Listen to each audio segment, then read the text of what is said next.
Here we go. Look at that. Welcome to RepTales. We are live. We are. How is everybody doing tonight? Mike, you doing good? Doing good. Bob, Pam, Awesome. I'm here. Susie. And we're just a bunch of fish keepers sitting around, love to talk about reptiles. We all have different kinds of reptiles, different levels of experience. We just want to go live Friday nights and talk about it. We want to interview some experts, newcomers, get some people who are interested in starting in the reptile field, how to get going, how to get started. And that is the main reason why we decided to go live on Friday nights at 7:30 Eastern. We're glad you can all make it. Let me tell you, how is everybody tonight? I think I forgot about us being all cold-blooded and stuff, did I? That's right. That's because I don't have my glasses. I can't read anything. I'm like, wait, what? So tonight, we're supposed to have a guest star on, but I think I sent him the wrong date. It's irrelevant. Whatever it was, I'm sure it was me.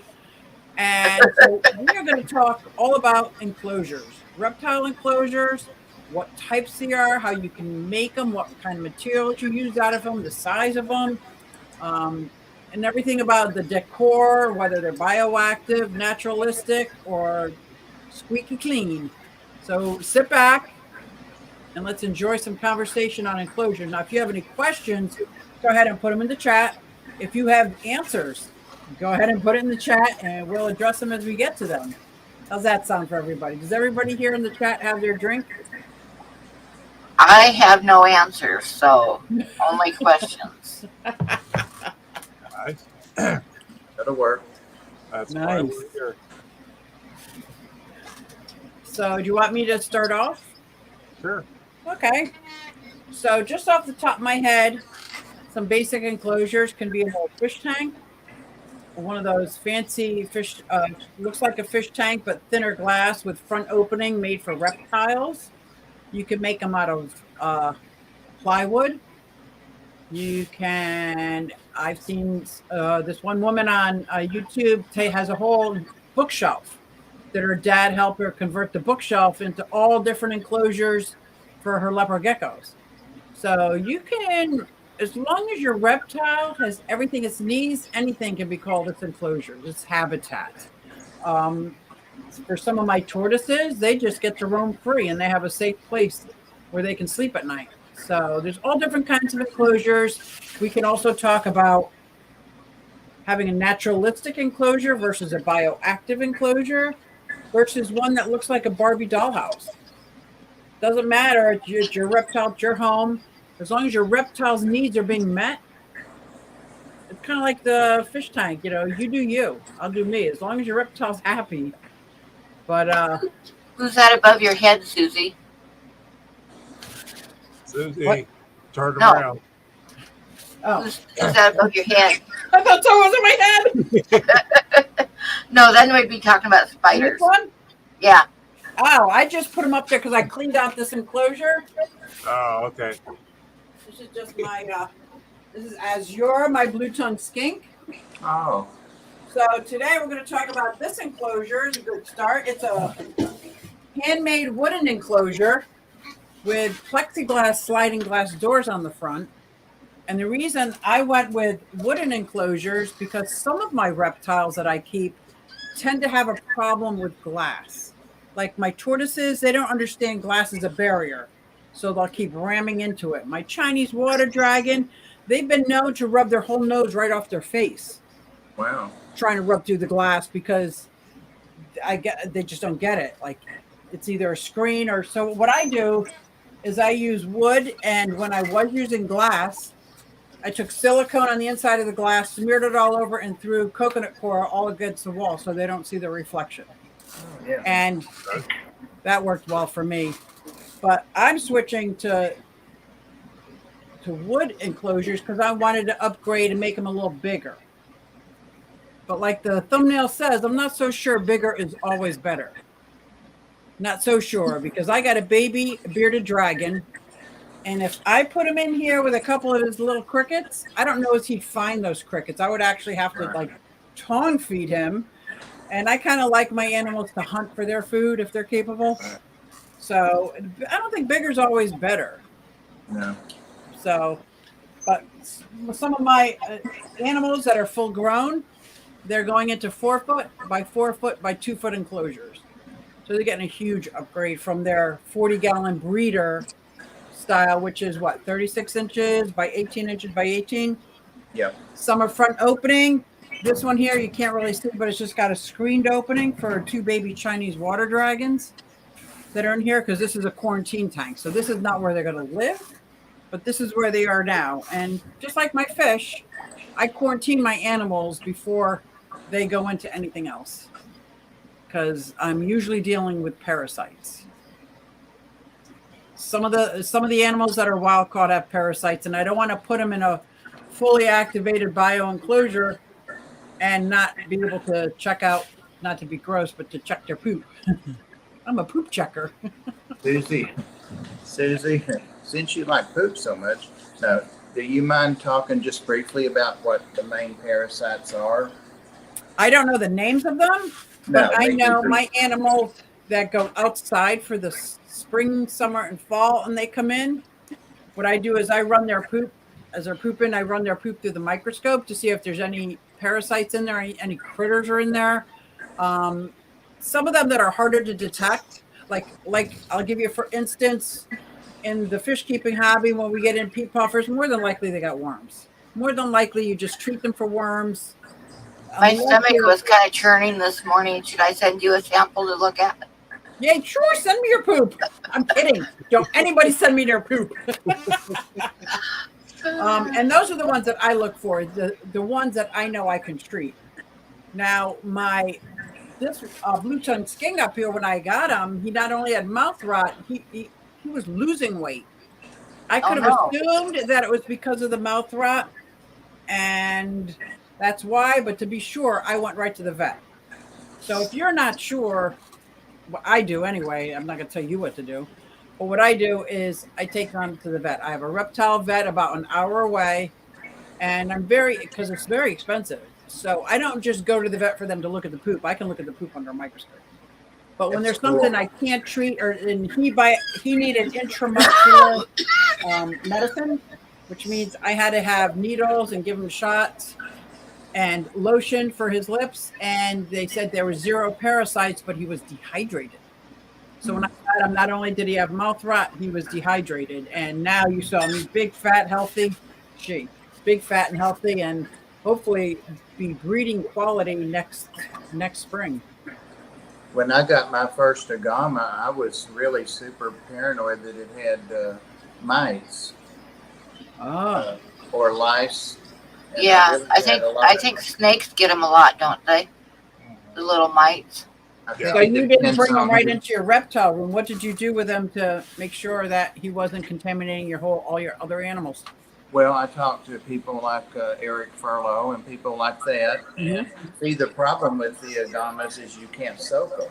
You can't put them in a Oh. diluted solution. So it was super. But I was just using real strict precautions. You know, I handled him last, always did everybody else first. And so, but he didn't have them.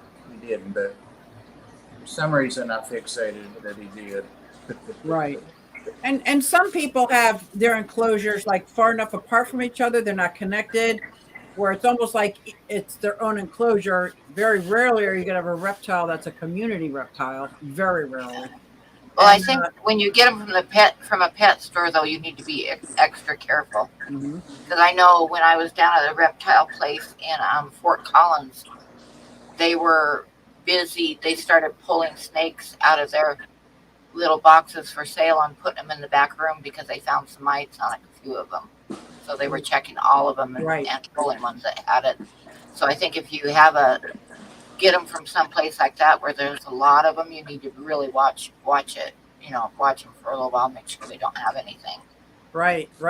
And it's not just that, like I got mine from a reputable breeder, but it was rehomed.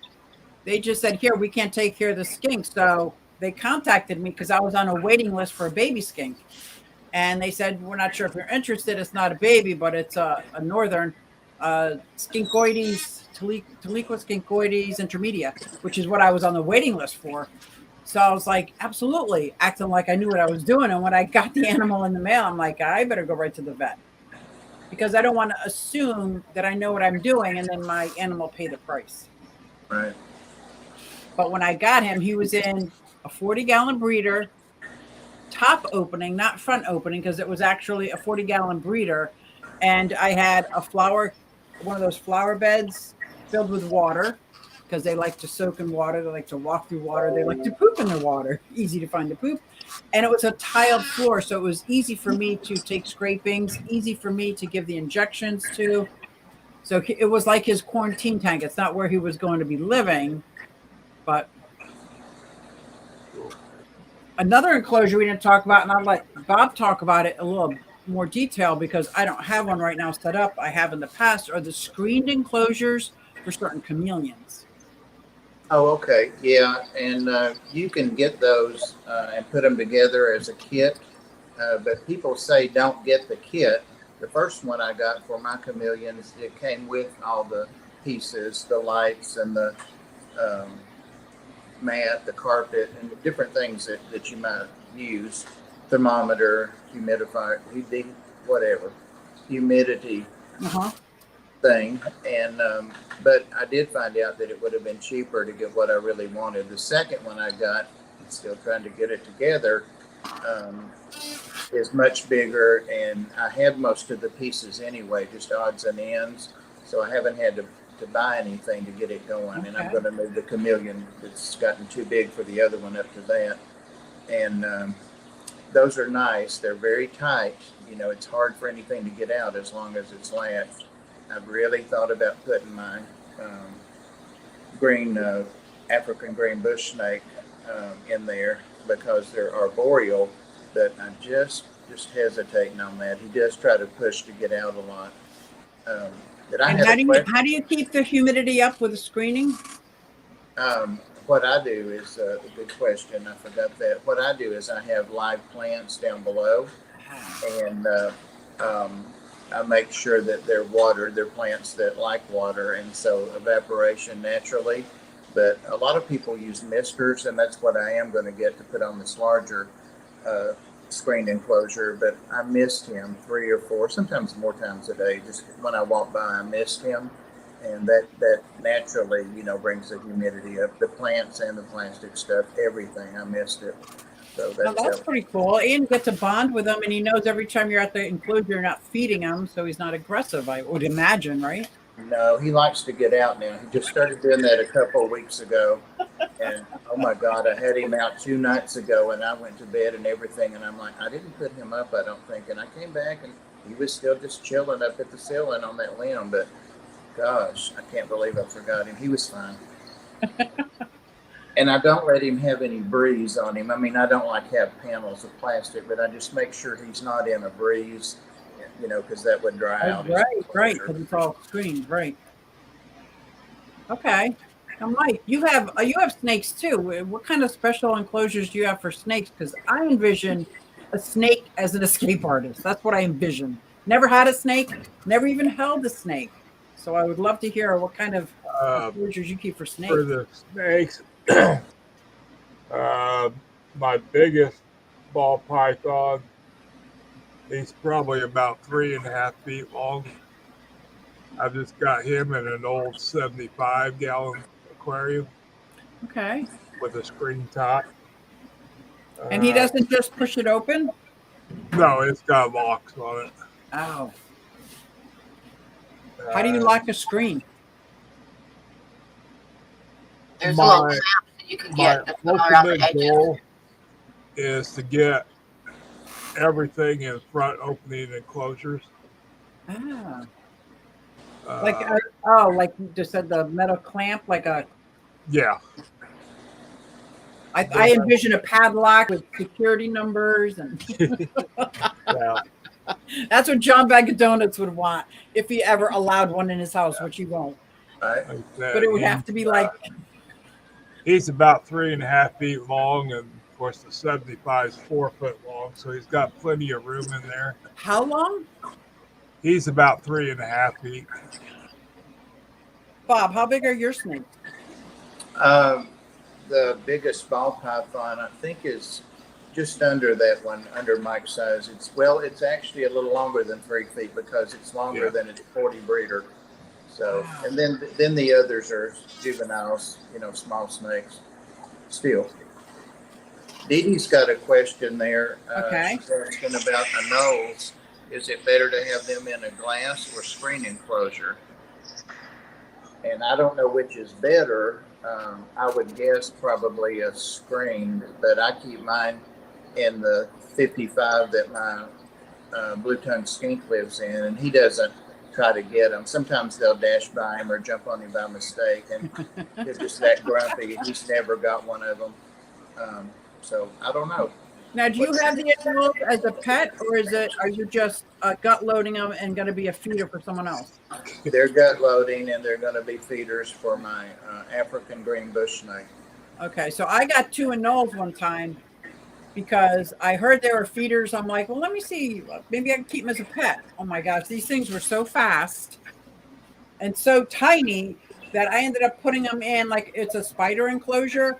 It's front opening, but it's only like 12 or 15 inches tall. It's like real little, 12-inch by 12-inch.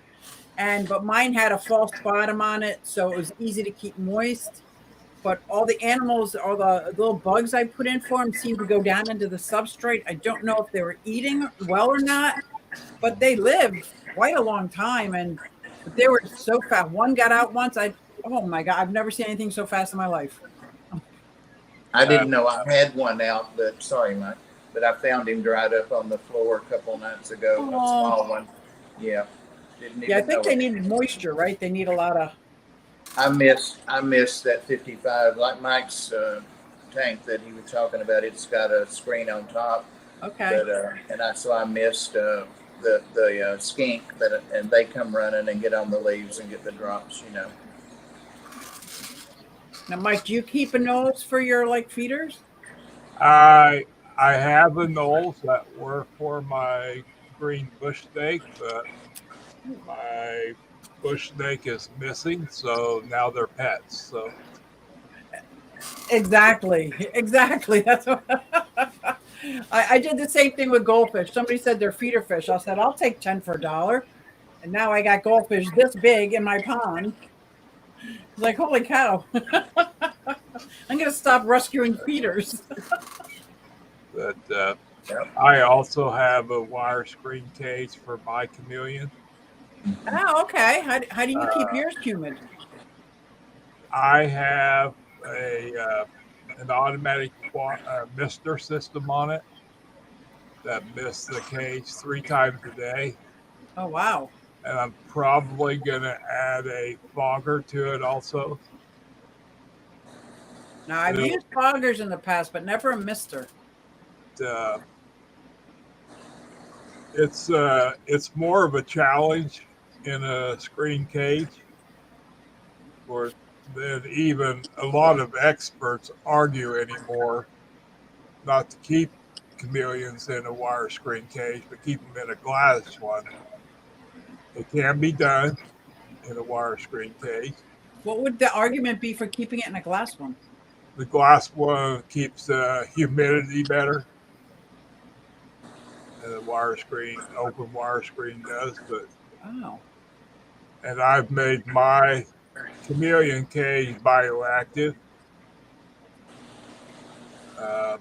which presented another challenge because it's all open. So I had to find a tub, which took a while, that would fit in the bottom of it. Okay. Put all the soil and plants and isopods and stuff in it. And the isopods and can't eat through the screen? No. That's what I'd be afraid of. Or like the crickets getting out and start infesting my house. I have had no problem with crickets getting out of that cage. So. Okay. Oh my God. I bet I have 100 out right now throughout the house. The cats love it. I was doing a video last year, and somebody in the comment was saying like, "Oh my God, I spent the whole hour looking for my cricket that that was in my house, and to find out it was my video. I don't hear them after a while because, No, me either. well, that's interesting. Now, Pam, you have turtles, and you keep Yeah. your turtles very different than I do, which is pretty cool. Do you want to talk about your turtle It's enclosures? simple. It's just a simple setup for them. Right now they're big. They started out when they were tiny. They were about the size of a quarter, and I had them in a 10-gallon tank with a little ceramic bridge for them to climb out of the water on. And then as they got bigger, they moved into a 20 and then a 40 breeder for quite a few years. Okay. And now they're in a 100-gallon Rubbermaid tub. And I just have cement blocks with cinder blocks in there for them to climb out of the water on, and then a couple little handmade cement islands sitting on top of the cinder blocks. So. And how do you keep the lights going without, like, because I would imagine there's water splashing. That's one of my big challenges. No, I just like have a clamp-on lamp that I put on the side. Yeah, that's so cool. Did you have any problems with your turtles with the glass wall? Problems with my turtles? What? With the glass walls? Sorry, my computer became unplugged. When you said you had them in 40-gallon breeders. When they were in the 40 breeder? Yeah. When I moved them out of the 40 breeder and I used it for a while for a fish tank, there's definite scratches all over the glass on the inside. Oh, okay, yeah. The turtles are when they see me, and turtles have claws, so. And they were always begging for food, so the glass in the front was pretty scratched up, actually. Okay. That's what I heard. And I know I've always kept my baby turtles in glass enclosures, and they're always so friendly right up against the glass, and I put them in tubs, and as soon as I peek my head around, they go hide. Oh. Now, what happened to coming out and seeing me? Like, where did all that go? Did you find that, or were your turtles still very friendly? No, they're still friendly. Mine were not. As soon as I put them in the tub. Actually, I don't know if you call it friendly or they beg for food. What kind of turtles? They are just red-eared sliders. Ah. So Lucky Smith says, because I had fed some of my geckos, the day gecko went from crazy wild to almost comfortable with me. Oh, hand fed. Oh, that's pretty cool. Do you guys hand feed your reptiles in their enclosures?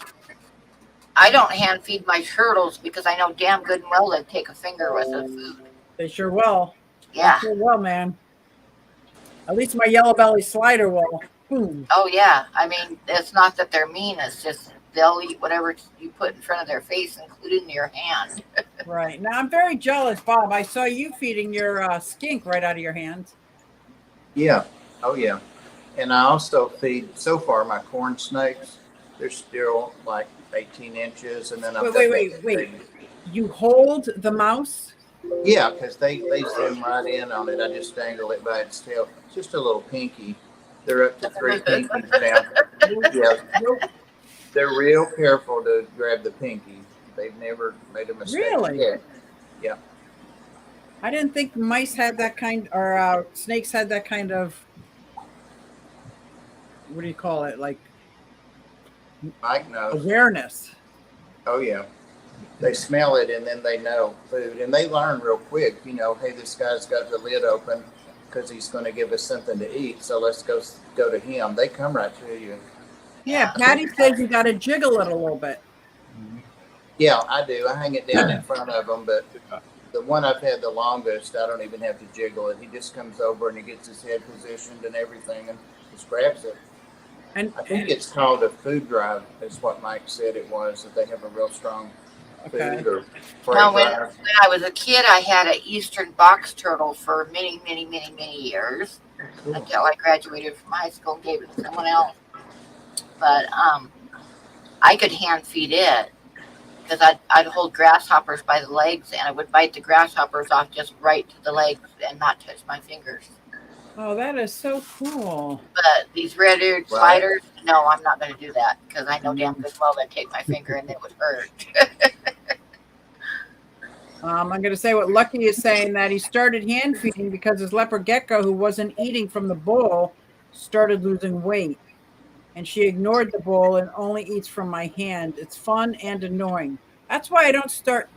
That's why I try not to hand feed any of my animals if it's not necessary, because one, I want to keep their hunting instincts going. I want them to give them some kind of enrichment. And two, like my blue tongue skink up there is very slow eating. So if I was feeding the like I use the tongs for the cat food, I'd be there all day. She'd be licking it before deciding to eat it. I'd be like, I gotta go. I got other guys I gotta eat.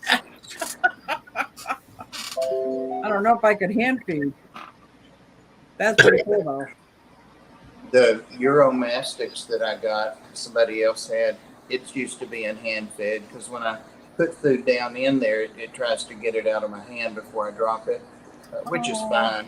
And then the leopard gecko that somebody brought to the ark and I got it, he's used to being hand fed worms and crickets on tongs, but I just drop them in and he chases them. I love watching them chase them, but I still got to stand there and watch to make sure, because I don't want my dubia roaches breeding in an enclosure, and all of a sudden at night I see these big mom and pa dubia roaches walking around. I'm like, that's not where I want them to be feed or breeding at. Patty says when her ferrets are sick, they like to be hand fed. So at Halloween time, I bought a fake plastic hand to help out. Oh, that's so cute. I can't even imagine what Sophie would do if I took a fake hand and brought it to her. She would just rip it apart. Oh my God. She would.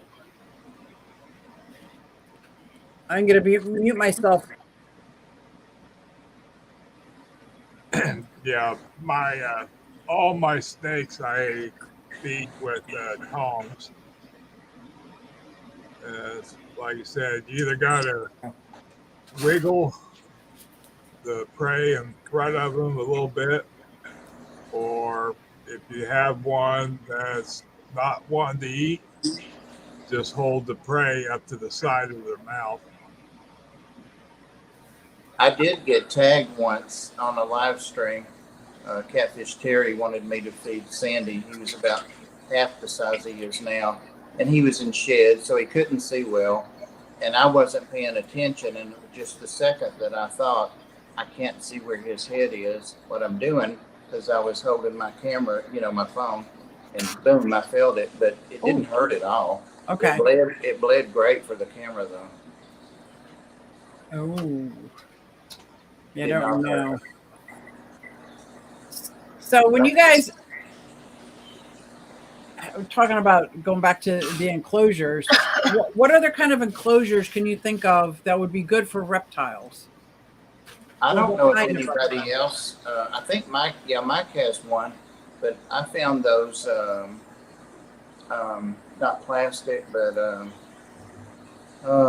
can't think of anything today. But anyway, they are made to fit different size tanks, and I got one of those, and that's what my green bush snake is in. And I turned the tank up on the end, and it's got a little door already made. It's got 3 locks on it, and you can open it, and it's vented, well.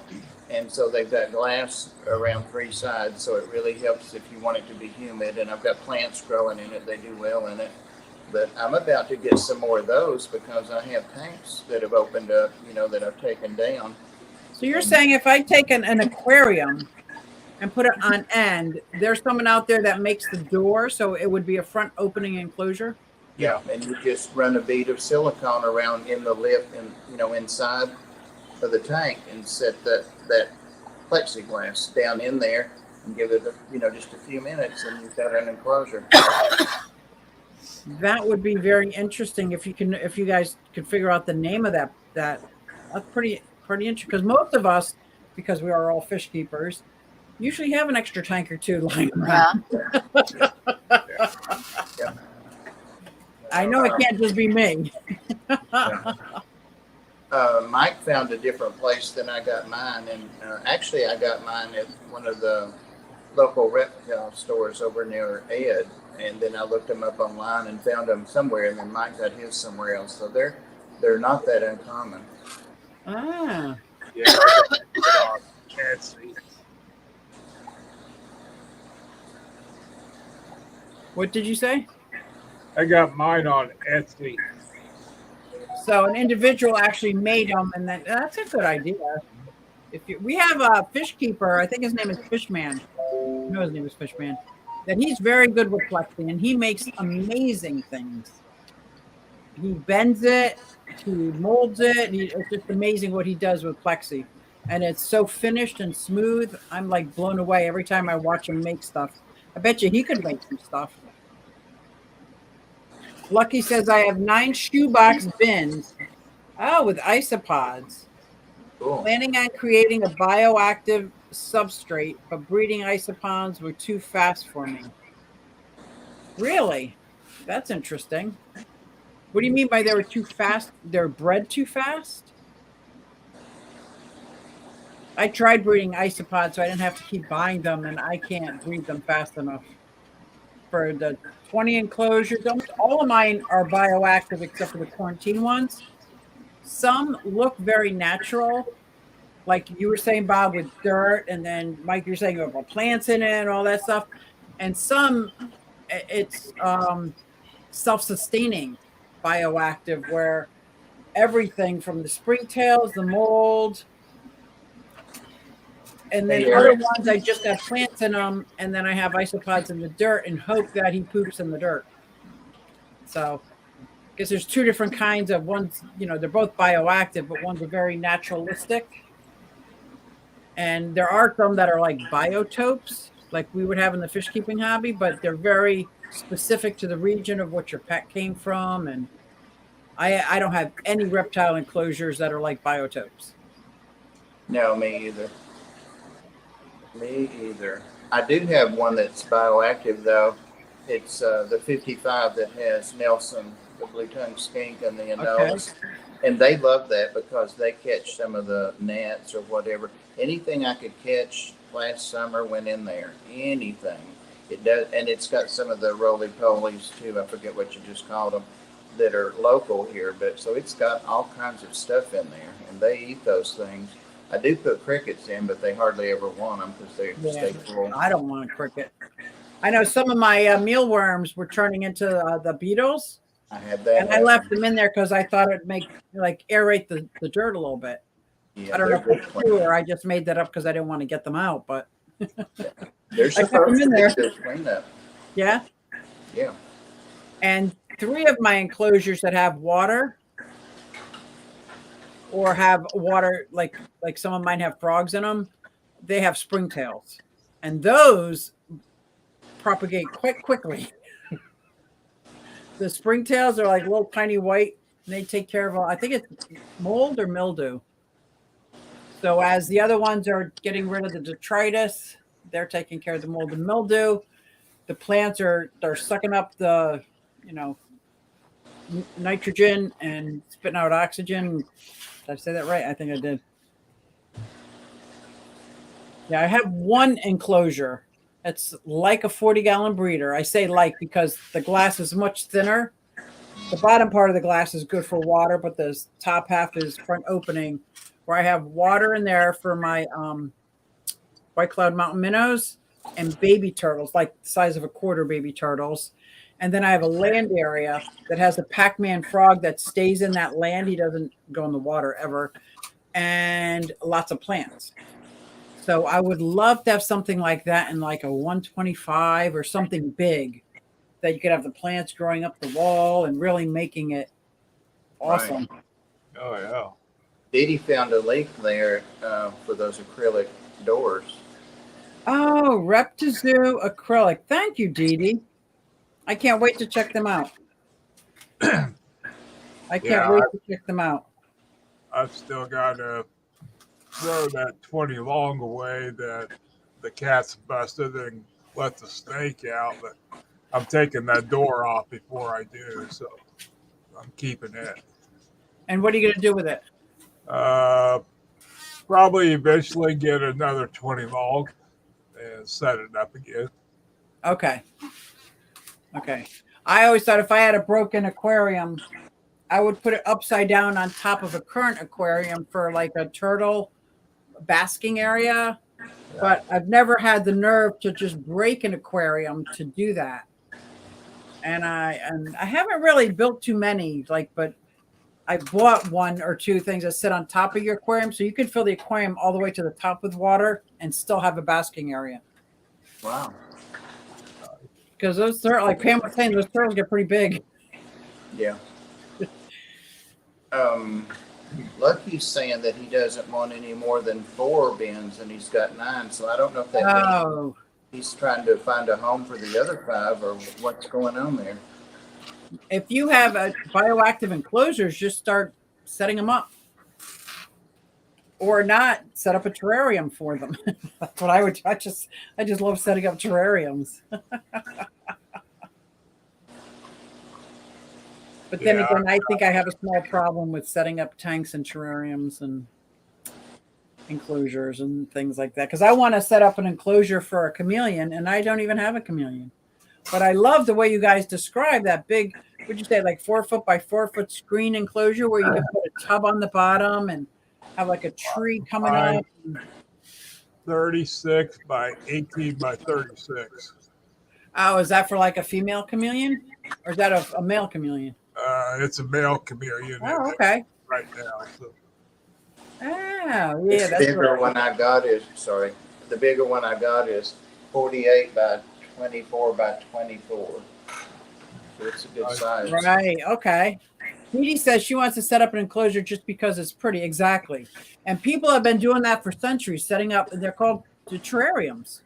You know, just, we got terrariums, aquariums, you mix the two together, palindariums.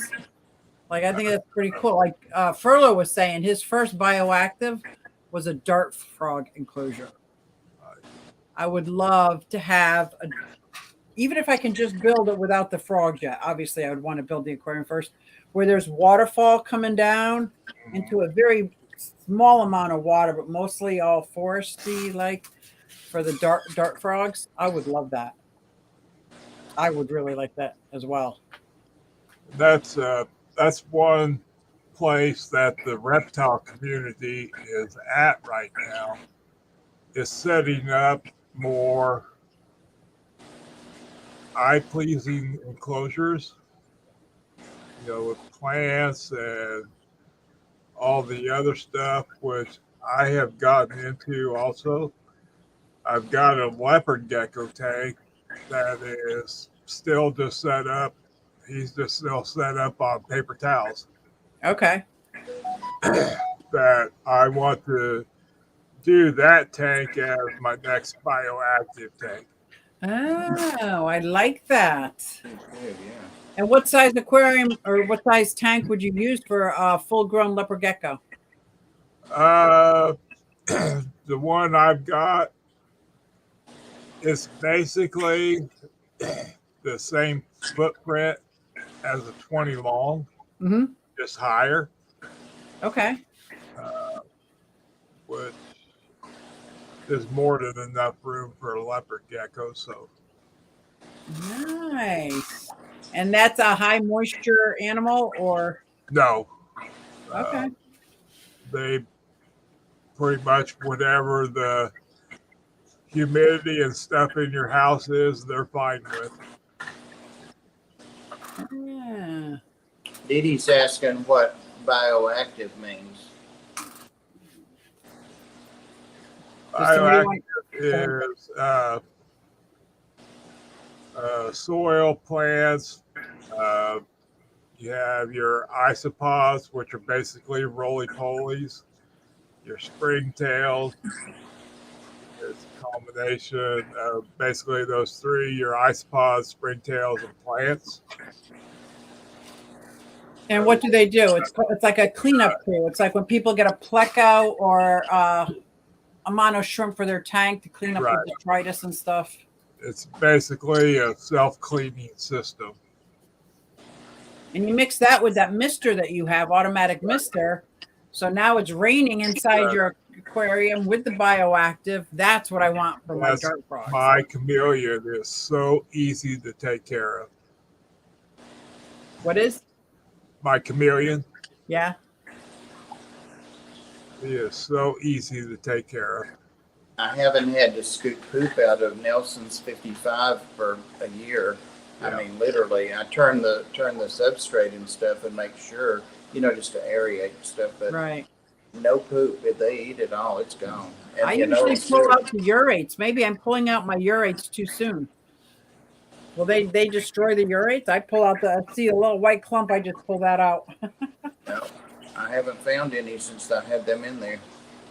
I know my gecko poops in the same spot all the time, which makes it super easy. Like super easy to make sure that the isopods are doing their job, I should say. Yeah.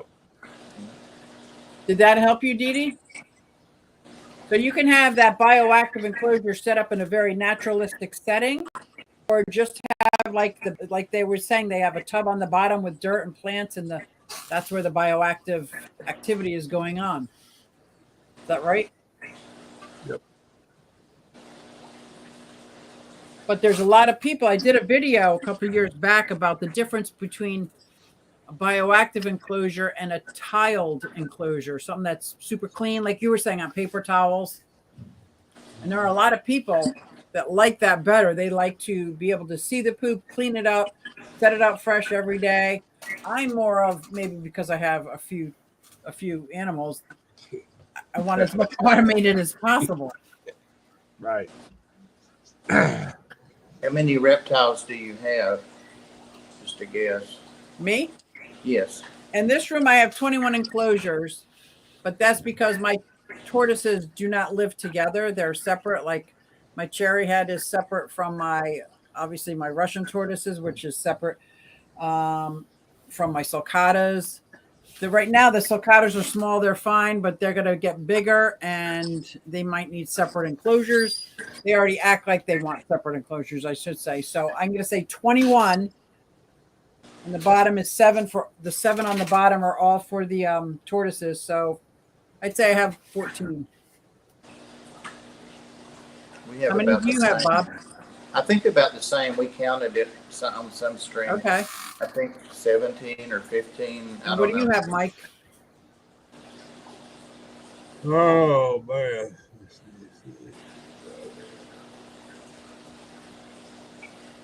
Thinking reptiles 7. Okay. And Pam, you have you have your turtles, right? I think you're muted.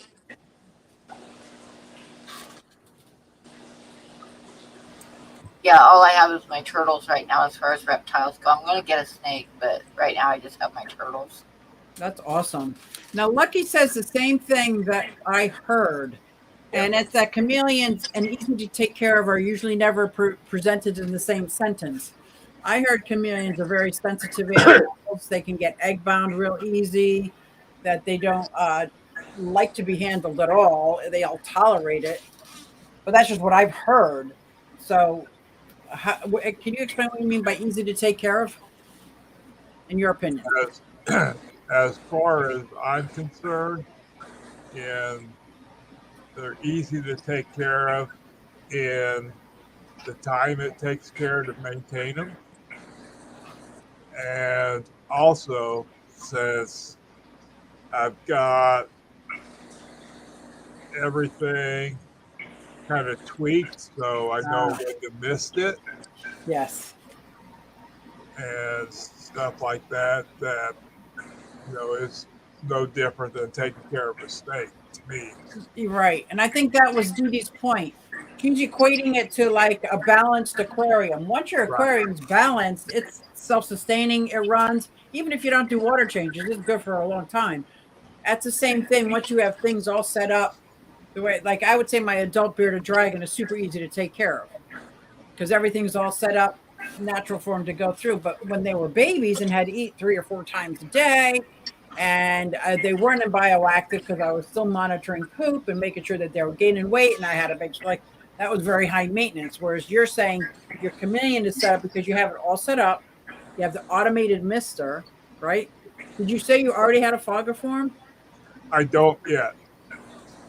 Okay, that's pretty cool. And you let him hunt for his animals, or do you hand feed him? Now, I put in 8 dozen crickets at a time. Oh wow. Okay, so you let him hunt. Yeah, he And loves. Bob, you just let him hunt. That's Yeah, pretty cool. Did No. you say a dozen or 8 dozen? 8, Jesus. Wow. and he usually eats those in about 2 days. That's amazing. That's amazing. Does your house sound like crickets all the time? Like, No, not really. wow. Or I just don't notice them anymore. Right. Right. So I was always afraid of whatever I was feeding my chameleon was going to eat their way out. But the only thing that broke into the screen was Sophie scratched the screen, and then I had to do a screen repair because at that point now anything could get out. And I just didn't want those things getting out, that's for sure. Yeah. I wouldn't recommend this, but I had a friend that had she had like corner windows, and she had probably at least 50 plants, and she would mist her plants every morning and stuff. And she had a chameleon that just hung out in the plant. She didn't even have an enclosure for it. It just Oh, I've stayed in heard her of that, plants. like with iguanas too. That's pretty. I guess you'd have to probably not have mammals in the house, right? No dogs or cats. She had a bunch of dachshunds, but the chameleon never got down low enough for them to bother it any. Wow. Let me tell you, I would love a room that looks like a jungle where Sophie has free reign of it, and then maybe my Chinese water dragon anywhere, because Sophie doesn't care about Chinese water dragon. She's not that kind of bird that wants to eat a lizard. She wants to eat her nuts and eggs and salad and things like that. But I think that's pretty cool. That's got to be hard to get to that point where you feel comfortable. Like if you had a tegu, like out like a dog, it's just they sleep in their bed and they roam the house, and that'd be pretty cool.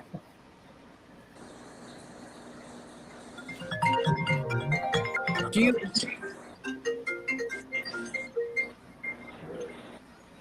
I think I lost everybody. No, you're still here. Okay, Bob, do you have anything out in the open? No, You've got a free roaming snake. I got that snake that got out because I didn't clip its lid too often, and he's out, and I've seen him twice. And Okay. to get water, but I have yet to catch him. But I did let the chameleon come out. That was his idea 2 or 3 weeks ago. He started climbing over the food that I would offer him. I always hand feed him too. That I always have things in there for him to eat because I like that interaction. So he started after almost a year climbing out over that up my arm, and he did that the other night. And he was free roaming probably 4 hours up on. I've got a branch I brought in for him. Okay, that's pretty cool. Yeah, he was out. He's out anytime he wants to come out if I'm here. So you have a roaming critter in your house that's not supposed to be roaming.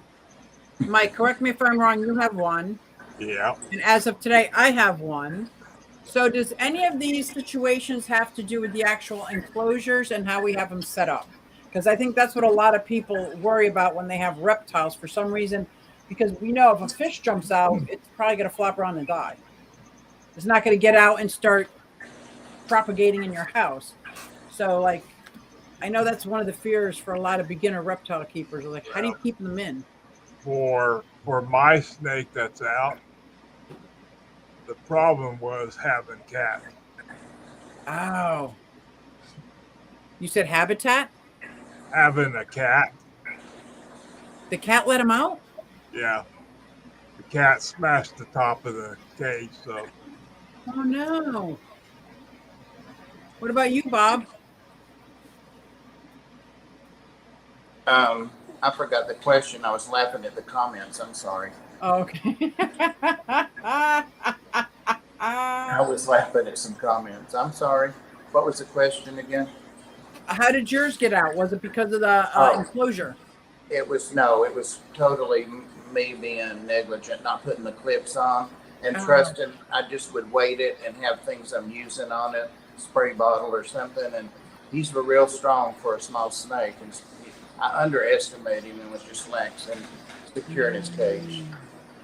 And mine, I haven't figured out yet how that happened. The enclosure's closed. There's no openings that I can see, but my animal is not in there. And I can't imagine she opened the door, got out, and closed the door behind her. Just thinking that happened. But I have absolutely no idea. It was brought up. It's a possibility that when I was feeding her and had it open and turned my back, she could have got out and I didn't notice. That's a possibility, but usually when I'm done, I close the enclosure and then I watch her eat. Like I watch her. So Well, I'm at a loss for that. When I was hand feeding my two bigger horned snakes the first day I got the baby, after I fed them, I'm like, okay, now come on, baby. And I couldn't find the baby. And I'm like, no. And she had got out and was just on the next habitat over under the light. So I was able to get her. That's fast. That's just how easy it is. Oh, wow. It is. It is. You see Dee Dee? Maybe the same people that took Mary Page's guppies came and got my critter. I know John Pone, John Bag of Donuts, was not in this room because I don't think I could drag him in here if I tried. A room full of reptiles with a dubia roach colony. He wants no parts of it. No parts. But now my granddaughter helps me, but she wasn't even here that yesterday or today. She's here now, but I'm like at a loss. I have because the most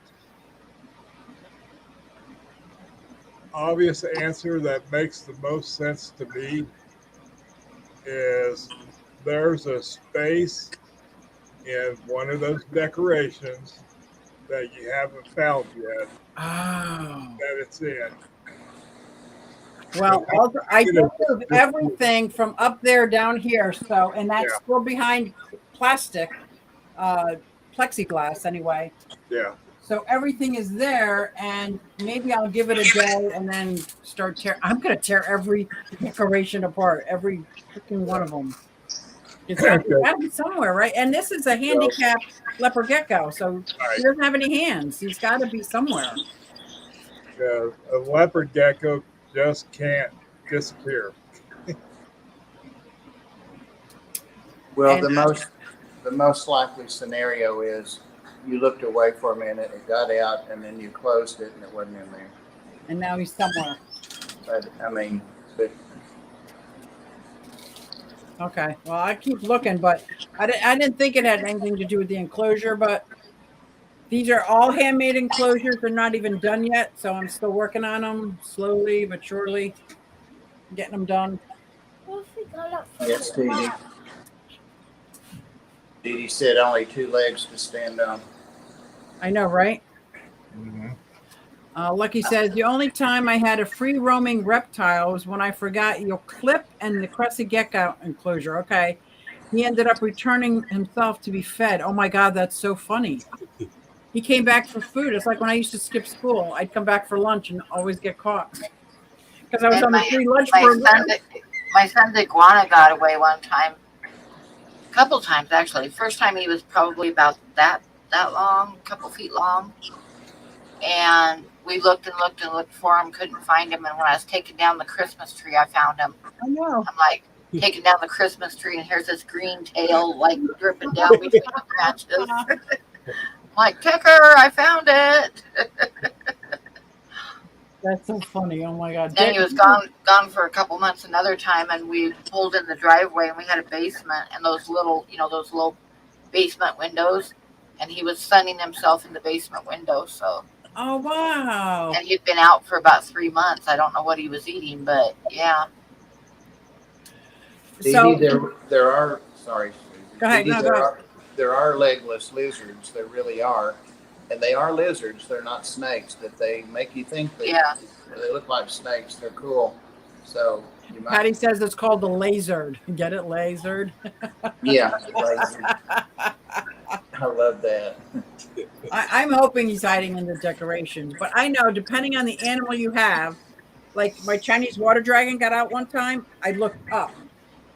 I looked up everywhere. A frog gets out, I'm going to look down. Put food out, sit there in the quiet. Some are nocturnal, some are crepuscular, some are daytime, depending on what it is. I can usually find somebody who's gotten out, or I've walked in many times. I'm like, why is that door open? And it's always me. It's always me. And that's happened like 3 or 4 times. This is the only time I find it baffling. Like, wait, what? And now I don't even know. I can't leave food out. If I leave worms out, they're going to crawl away. If I leave crickets out, it's going to be like my rest of my house. Like, so I don't know. That's crazy. I'll just tear apart the decoration. But I don't think it was the actual enclosure per se. What about enclosures? Does anybody have outside enclosures? Good question. You know, I have 4. Not counting my tortoises that live outside spring, summer, and fall. They all have enclosures out there. Safe from raccoons this year, because last year one of my turtles got killed by a raccoon. One of my tortoises. I'm so furious. But I also have daytime enclosures for when I want to take my blue-tongued skink out. It's an old rabbit enclosure that I have set up for my skink to go out. I have another enclosure that's got smaller netting for a bearded dragon, but I only have one of them, so they like take turns just to get outside. They're all in. I don't let them free roam, but they're outside if I'm outside for a while. And I have a bird cage outside that for Sophie. So if we're going to sit on the porch, she's outside. But the rest I would consider like just like outside tubs for my turtles. They just go outside and enjoy the sun. But I do put lids on everything at night because these cats, raccoons, and opossums, like I just don't trust them all. Yeah. What size are those enclosures you built? These are, for the most part, they're 4 foot by 4 foot by 2 foot diamond shaped cabinets. Okay. So I made up the design myself to fit in this room, and that's in all the corners. So there's 3 in every corner. So there's 12 of those, 4 foot by 4 foot by 2 foot. So the inside, as you could probably see, maybe not, I have a second level built everywhere. So there's not only the first level, there's a second level. The ones in between the diamond shapes are 4 foot by 2 foot by 2 foot. Okay. This one I had to make smaller, so this is 3 foot by 2 foot. By 2 foot. But that's the rest of them. Pretty much a 12 foot by 12 foot square room that's all surrounded by enclosures, and now I'm left with an 8 foot by 8 foot space in the middle. Okay. Perfect place to put a big tub. I was gonna say for a chameleon. I Yeah. don't even have a chameleon, but I was gonna build I can build the chameleon cage on top of the tub, right? Sure. Because they like it humid. Right. That's a good idea. That's funny. Patty said she had a hamster that when she it got out when she was away. Trapezed across the whole apartment with 5 cats. I'm shocked. And he stashed himself behind a cabinet. And that's awesome. I would have thought the 5 cats. The old hamster cages that they used to have, they have better ones now, but the old ones when I was a kid that had the squeaky wheel that would drive everybody crazy and they were wire. Yeah. And they had like a door that slid up and down. Yeah. And those hamsters always could open that door. I always had to take like a bobby pin and close it off because they just stick their nose down on the bottom of it and lift it up and go. You know what those old hamster cages are good for now? You have a 20-gallon long, you can put it right on top and build your basking station. It's instant. Oh, wow. Your turtle can't get out and you got a little basking station. I've been looking for anything to keep the tank as full as possible. And I know that hamster cages get trashed by every YouTuber I've ever seen. So I found because I found a whole bunch of them for like $3 each. And I'm like, why are these hamster cages $3? And then I looked them up and I saw everybody was trashing them. They fit right on a 20-gallon long. Yeah. And now my turtle has the whole 20-gallon aquarium, and they can bass. Well, we have Kane Rich Wallace from the Facebook side. Oh, who's on the Facebook?